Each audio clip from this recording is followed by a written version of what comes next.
Saludos tecnoditos, soy José Luis de Canvatronic.com y el día de hoy vamos a explicar qué es, para qué sirve y para qué podemos utilizar un detector de paso por cero. En concreto, el detector de paso por cero que vamos a utilizar nosotros se trata del modelo H11AA1, que es el que podéis ver aquí, que viene en un encapsulado DIP de 6 patillas.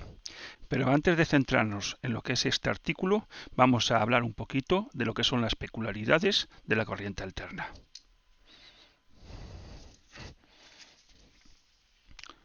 Como todos sabéis, la corriente alterna es una onda senoidal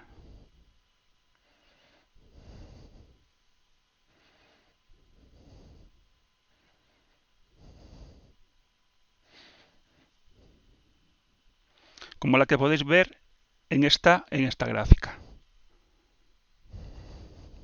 Aquí en España suponemos que esta onda tiene un periodo de 50 Hz y 230 voltios. Esto lo que quiere decir es que el periodo que va desde aquí hasta aquí sería 20 milisegundos. Como la onda completa dura 20 milisegundos, la mitad de la onda, que es esta que tenéis aquí, sería la mitad, 10 milisegundos. La forma que hay de controlar cargas en corriente alterna, no vale para todos los dispositivos, pero sí vale para muchos, sería utilizando solo parte de esta onda senoidal. Esta onda, aquí tendríamos 0, aquí tendríamos 180 grados y aquí tendríamos 360 grados. Pues bien, si nosotros queremos controlar, por ejemplo, un motor universal de escobillas o una carga resistiva o una luz de incandescencia o un foco halógeno, lo que podemos hacer sería utilizar solo la mitad de esta curva, con lo cual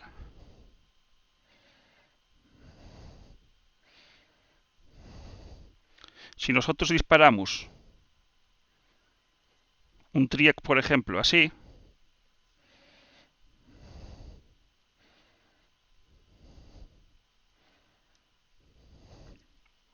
solo utilizaríamos esta área para transmitir la carga, con lo cual suponemos que la potencia transmitida a la carga iba a ser el 50% de la curva completa que tendríamos en la parte de arriba.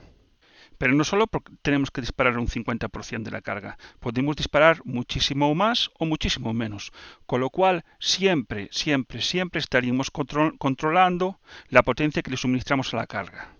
Y entonces ahora viene la segunda parte, que es la siguiente.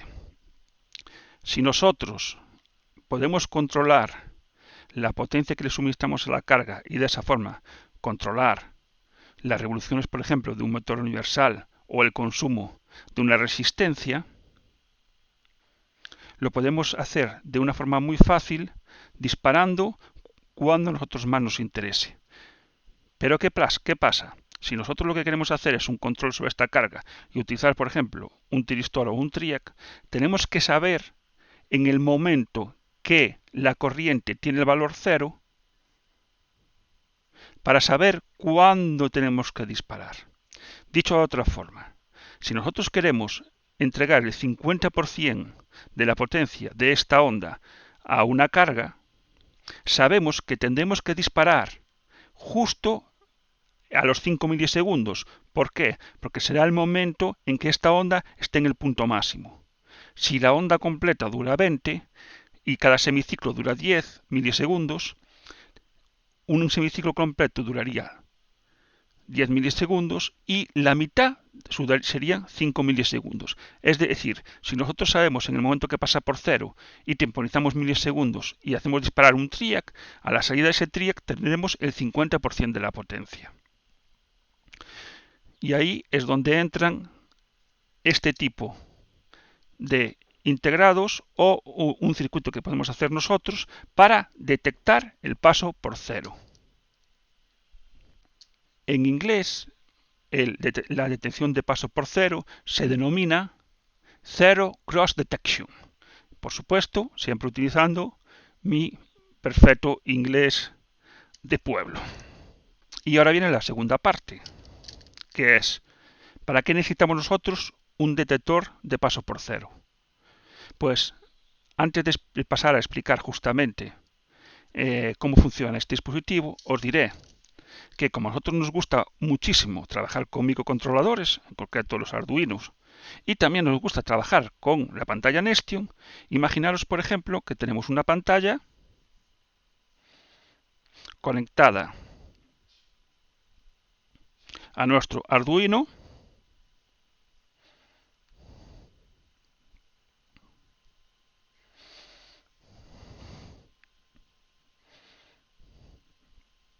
y que a su vez con este Arduino queremos controlar un motor.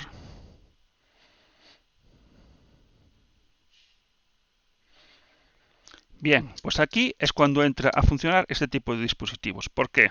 Porque de una forma muy fácil, si nosotros sabemos cuándo empieza a funcionar la onda, o sea, cuándo la onda pasa por cero, podemos trabajar con una electrónica muy básica y gestionar la velocidad de este motor. Entonces, la idea, por ejemplo, sería que con un slider, nosotros variando este slider y el Arduino leyendo el valor de este slider, pudiera transmitir ese valor a revoluciones de un motor. Y el que dice revoluciones de un motor está hablando de control de potencia de una resistencia, de luminosidad de un foco halógeno o cualquier cosa que se nos ocurra y que pueda estar controlado de esta forma. No todo vale. Los LED, por ejemplo, las que hay ahora, los 220 voltios, no puede ser controlado así. Las luces de bajo consumo tampoco pueden ser controladas así. Hay cosas que pueden ser controladas y cosas en las que no. Pero todo aquello que puede ser controlado podemos gestionarlo directamente desde nuestra pantalla, con lo cual podemos hacer circuitos muy profesionales. Entonces, para ello, como digo, necesitamos saber siempre cuándo esta onda pasa por cero, porque a partir de ahí, nosotros sabiendo qué potencia queremos transmitir, sabemos cuándo tenemos que hacer el disparo del control de la potencia. Y aquí tenéis una imagen de lo que es el H11AA1. Como podéis observar, es un encapsulado DIP de 6 patillas, cuya construcción interna la podéis ver aquí. En la patilla 1 y 2 irían los diodos LED que emitirían luz. En A y B lo que pondríamos sería la corriente alterna, es decir, los 220 voltios. En A iría la fase y en B iría el neutro, o al revés, da lo mismo. Pero bueno, es para que os hagáis una idea que tiene que ir fase y neutro entre A y B. Esta resistencia es una resistencia que puede ir desde los 33K a los 100K. Nos aconseja poner una resistencia menor de 33K ya que se calentaría mucho y necesitaríamos que sea de una potencia bastante grande, y si le metemos resistencias más grandes pues disipará menos calor, con lo cual con una resistencia de 1 vatio o 2 vatios nos valdría. Y por otro lado tenemos la salida del H11AA1. La patilla 6 en este caso no la utilizaríamos. La patilla 4, que es el emisor de transistor, lo pondríamos a masa. Y la salida del colector, que sería la patilla 5, sería la que enviaríamos al Arduino. Para que esto funcione correctamente, como siempre, necesitaríamos poner una resistencia pull-up que iría a VCC, con lo cual la parte de salida de este artículo, de este H11AA1, tendríamos que darle alimentación de 5 voltios. Negativo, positivo para la resistencia y la salida que iría, como digo, en la patilla de 5. Como veis, es un circuito muy fácil de implementar y muy básico. El único problema y algo que hay que tener muy claro es que estamos trabajando con una tensión ya bastante grande. 230 voltios nos puede dar un susto, con lo cual hay que ser muy precavidos a la hora de trabajar con esta corriente. Y, por supuesto, no tocarle con el dedo a esta resistencia cuando tengamos tensión, porque nos va a dar un susto y un pequeño calambre. Por lo demás, trabajar con este circuito es muy sencillo. Como veis, al trabajar con el H11AA1 no necesitamos hacer un sistema más complejo para que nos detecte el paso por cero. Hay otras formas de detectarlo sin utilizar un integrado creado para tal fin, pero como esto es algo que se suele hacer bastante a menudo, pues los fabricantes ya nos brindan la posibilidad de tener en un solo encapsulado de 6 patillas el sistema para poder detectar el paso por cero y no complicarnos utilizando otra serie de autocopladores junto con algunos otros componentes que lo que hacen es complicarnos el circuito. Como digo, con este solo integrado tenemos todo resuelto y lo único que tenemos que añadirle es unas pequeñas resistencias en la salida y una resistencia un poco más grande en la entrada. No necesitaríamos nada más. Y ahora voy a explicar el funcionamiento básico de este H11AA1. Como veis por aquí tenemos una entrada, aquí entre A y B tendremos 220 voltios, esos 220 voltios están limitados por R1, con lo cual la intensidad que circula por los diodos LED va a ser como mucho de 10 miliamperios, y aquí en la salida de este circuito lo que tenemos es una resistencia pull-up puesta a VCC. ¿Eso qué quiere decir? Eso lo que quiere decir es que en el momento que pasa por cero, justo solo en el momento que pasa por cero, a través de los diodos LED no va a circular ninguna corriente, con lo cual la salida al Arduino tendremos VCC que circulará a través de esta resistencia. En el momento que empieza a subir la tensión en la onda sinoidal de entrada, empezará a circular corriente a través de estos dos diodos LED, una en un sentido y otro en el sentido contrario, dependiendo si es el semiciclo positivo o el semiciclo negativo. Y una vez que se dan cebados estos LED, conduciría el transistor y aparecerían 0 voltios aquí en la salida que va hacia el Arduino. Por supuesto, los LEDs para cebarse necesitan que haya una pequeña tensión, con lo cual el pulso que da el Arduino va a ser de unos pocos microsegundos y lo veremos en la prueba que haremos después, que pondremos el osciloscopio para comparar cuánto ancho de pulso da el Arduino con respecto a la senoidal de entrada de la tensión de 220 voltios. Como veis, el funcionamiento de este circuito es sumamente fácil.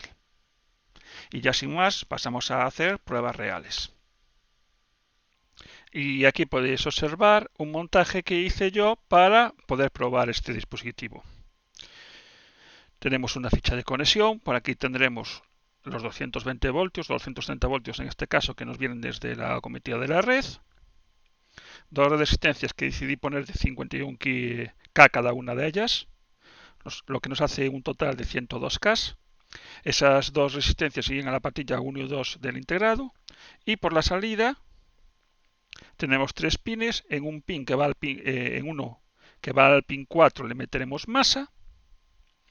La salida sería este y entre la salida y más 5 voltios le pondremos una resistencia pull-up, que es exactamente igual que el esquema que os enseñé antes.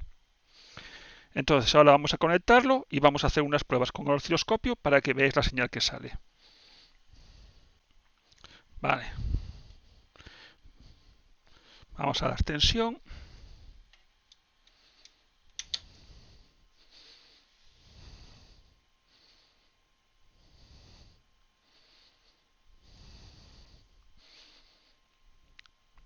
Lo voy a poner aquí para que se vea mejor. Así que no se ve ningún reflejo. La primera vez que probé un dispositivo de estos me salía esta onda. Como podéis observar, esta onda no tiene ningún sentido. Fijaros cómo cuando sube la tensión o cuando baja la tensión solo tenemos una onda cuadrada a la salida. Al principio me costó darme cuenta qué pasaba, porque lo que nunca pensé fue que fuera un dispositivo que vino defectuoso. Pero después de comprobar todo 2 o 3 veces, dije, esto no puede ser. O sea, fijaros que no tiene ni pies ni cabeza esta onda, ¿no? Lo que nos debía de salir era, justo en el momento que inicia aquí, una onda muy pequeñita y luego pasar directamente a cero. Y esto es justamente lo contrario. Aparte, tiene que disparar en los dos sentidos. No puede solo disparar en un sentido. Entonces, os quise mostrar esto para que si os pasa, que a vosotros no tengáis pensando que puede pasar tanto tiempo como lo hice yo. Esto es un dispositivo defectuoso. Este funcionamiento no tiene nada que ver con el funcionamiento que tiene que tener el H11AA1. Entonces voy a cambiar el integrado, voy a poner un integrado nuevo.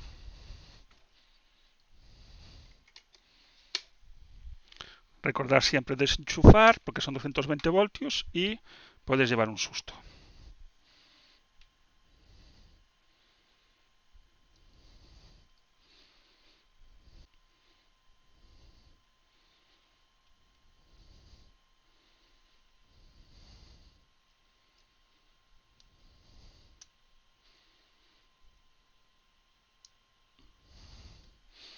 Vale, ya tenemos el integrado cambiado y vamos a volver a dar tensión.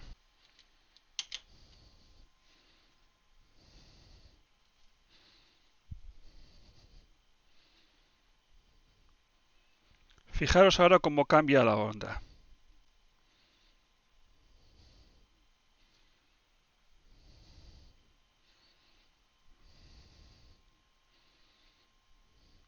La voy a hacer un poco más grande para que sea más fácil.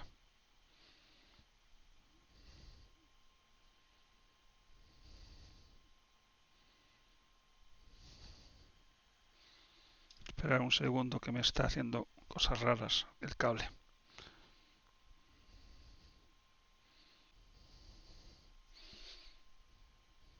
Bueno, yo sé, creo que así se ve mucho mejor.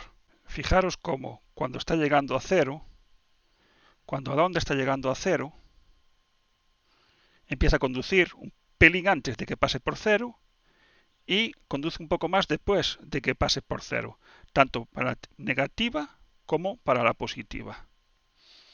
Fijaros también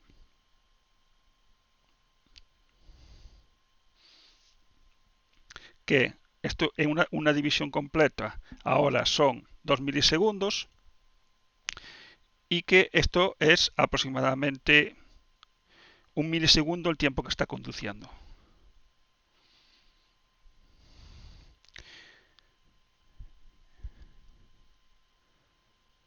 Y si os fijáis aquí,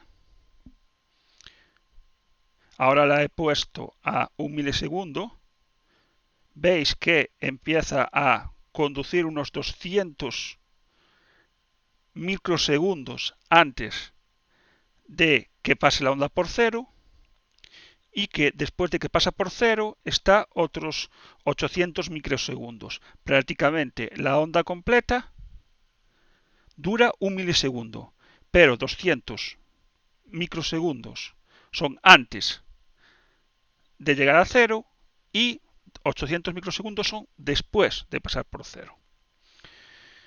Obviamente, si sabemos que antes de que el Arduino nos detecte que está el pulso alto, pasan 200 microsegundos, es muy fácil, muy fácil, muy fácil en la programación ya adaptarlo. Y entonces sabemos siempre cuándo va a ser este punto, el punto cero.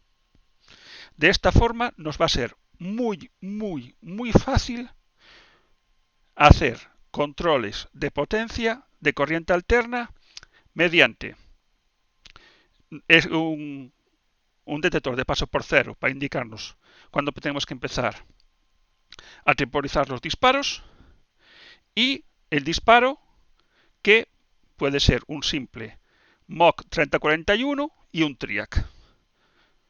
Con muy pocos componentes, con 3 o 4 componentes, 4 o 5 componentes, vamos a ser más realistas, podríamos hacer un sistema de control de corriente alterna de este formato. Como os digo, en próximos vídeos iremos desarrollando esta idea, pero con esto queremos dejar claro que sepáis cómo es la forma más fácil de saber cuándo nuestra onda pasa por cero y de esta forma poder con el Arduino controlar cualquier tipo de carga que queramos desde este propio Arduino. Sin más, y esperando que este vídeo haya sido de vuestro interés, me despido hasta los siguientes vídeos. Les habló José Luis, un saludo a todos y nos vemos próximamente.